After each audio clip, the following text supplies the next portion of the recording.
Okay, so for our exploration activity, we want to talk about the impetus theory and the idea that students can sometimes have that force runs out.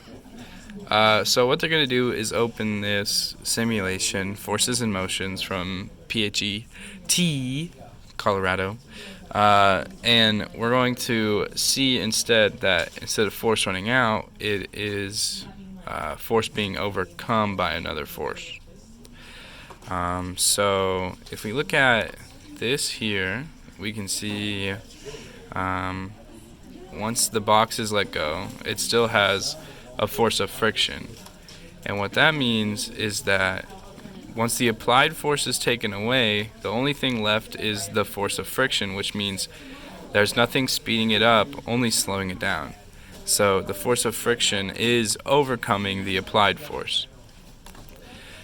If we look at ice, which in this case has no friction, we can see that the box does not slow down until it hits the wall, until force is both the force from the wall is stopping it from moving any farther. But once again, you can see that there's no force of friction. Yeah. Okay. And then for explanation, we really want to stress that force does not run out, but it is being overtaken by another force. Because once you take away the applied force, the force becomes unbalanced, and then that causes this box to slow down. So questions we would ask would be such things like, what would take more force to move or push a small block or a refrigerator, and then which would be harder to push and take more effort.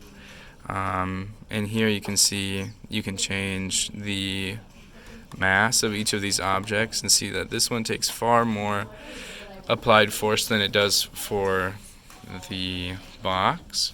And then when you stop pushing the fridge and it still moves, what forces are acting on it. So this points out the fact that the force of friction is being acted upon it.